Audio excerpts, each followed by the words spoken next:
I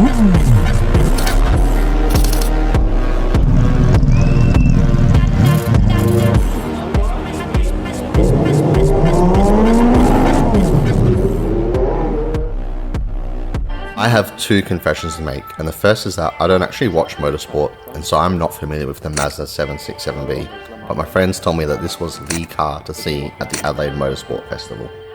This four-rotor legend is one of 3 Le Mans cars worldwide and made its public appearance at the Friday night Guja Street Party, before it would spend the weekend racing around the Adelaide CBD. Now, an exhibition event like this makes it hard to get any standalone shots of any car, so focus instead on what you can get, which is the ambience and the atmosphere of people enjoying seeing a parade of iconic cars. For me, this meant being creative with my angles, holding my camera way overhead, or getting down low and shooting between the fence railing.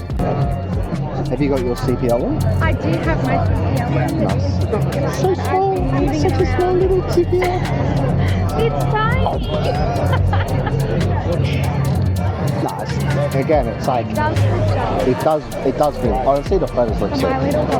It looks good. I always shoot cars with a circular polarizer to help cut down on reflections. Even though the sun's almost set, there's still quite a bit of glare coming off from the surrounding light. This guy had the right idea to use his monopod to elevate the camera way above the crowd. I was fine just holding it above my head. The articulating screen has come in clutch here, as well as the camera's gyroscope to know that I have a level shot. Now it's a matter of just trying to line up an angle where I can get a straight on view. In the edit, I've desaturated everything else but the 767B to make it stand out more. Photography just tests your patience. Here, rather than fight the crowd, I just wait for moments where I can shoot through them and hopefully get a decent shot. You will notice most people are so preoccupied looking at the cars from eye level that no one else has thought to get down low and shoot from this angle, and I think it looks so much better. It makes the car look more aggressive and aerodynamic. Oh, you can see inside it. Hop in, turn it on. To get the interior, I actually did a HDR photo by combining 2 quick handheld shots in Lightroom. When you can't get the shot you want, you just gotta take the shot you can get. So even though I couldn't get a great back shot of this Mazda, I went for one of the other Le Mans car instead. I can't actually fit my Canon R6 through the railing, so I have to hold it over and then use another hand to gently lower it down while I get into position.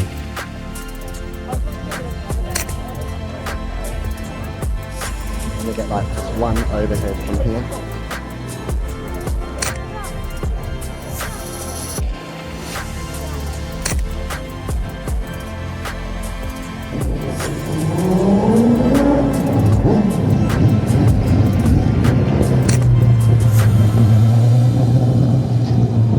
I just grabbed my Saturday morning coffee and was starting to explore the festival when the Mazda 767B almost ran me over as it came off the track.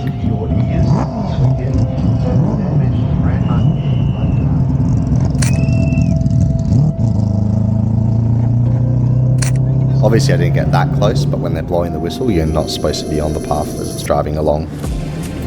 Every time I went back and from the stables, there was always a huge crowd, so it was a bit of a struggle to get a shot. I really wanted to capture some pit lane moments, so I did my best to get shots over people's shoulders. Otherwise, worst case, I'd ask them politely to move. I later learned that this is the owner of the Mazda 767B, Senji Hoshino. He travels well with it and races in different competitions and festivals, which I think is pretty awesome. Makes him a bit of a legend himself. I wanted to go in and get some detailed shots, but with all the fans coming in to get photos with the car, I didn't want to interrupt the process. It was actually kind of wholesome to see the team and the driver taking photos for people and directing them. For me, this really shows what a car event and car community should be about. The fans have such great respect for the cars and the team, and they return that to the fans by allowing them to actually get hands-on with the car, get close. There's no interruption, actually creating these moments that, you know, for some of these young fans, they're going to remember forever.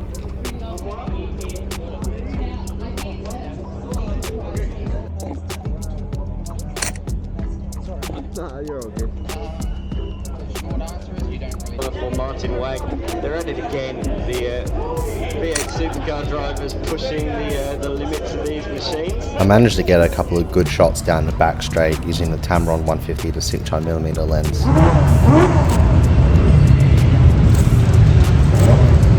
The combination of the long focal length, low shutter speed and high f-stop means that the fence just gets blurred out into a grey mess and allows me to really capture the car in sharp detail. And if you're wondering what my second confession was that I mentioned at the start of the video, and I haven't said 5 minutes into the video, is that unfortunately I didn't get a single shot of this beast shooting flames. And that's because the exhaust is on the right side, whereas I happen to mainly see it drive by from the left side. And it's only going to shoot flames generally when it's decelerating from a straight as the unburnt fuel gets expended out. So unfortunately I didn't quite capture any of those moments. In saying that, these track shots are still some of the greatest I've taken. I've never really used my Canon R6 to actually film proper video, so I started experimenting with this now, and I wish I'd done it earlier because some of them turned out pretty good.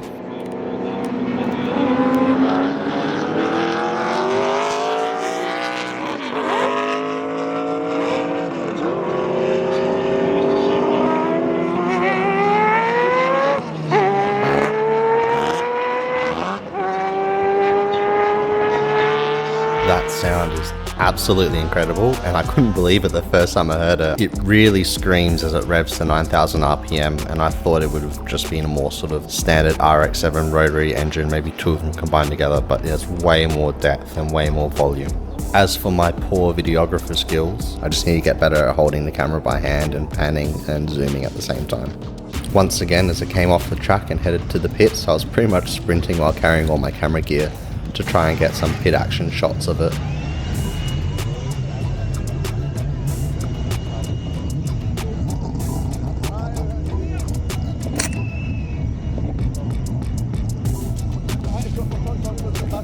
I like how this crew member's telling everyone to get back, and some people are just still so clueless and don't realise that, you know, cars are trying to park and they get in the way, and some people also get in the way of my lens as well, but you just got to work with what you got.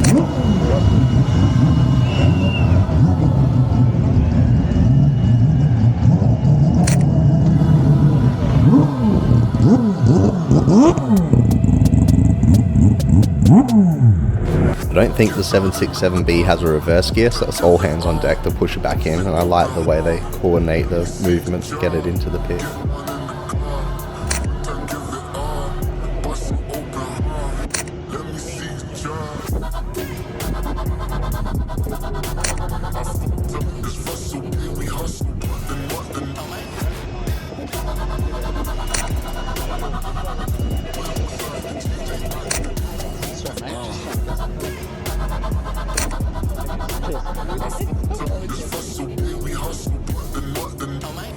At this time it's 3 PM on Sunday. It's been 2 hot days in a row, above 30 degrees. This car has no air conditioning, so I'm not surprised he's in a hurry to get out of his jumpsuit, and his team are doing everything they can to cool him down as quick as possible.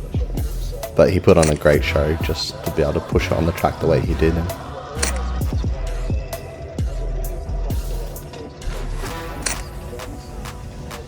And even though this is a car that I knew nothing about originally, it was a great honour to be able to capture it on and off the track, and I think everyone in Adelaide should be pretty proud they got to see it in person. Thanks for watching to the end, it means a lot to me, and thanks for your patience while I've been trying to put out these videos. It's just been a bit of a backlog of things to do.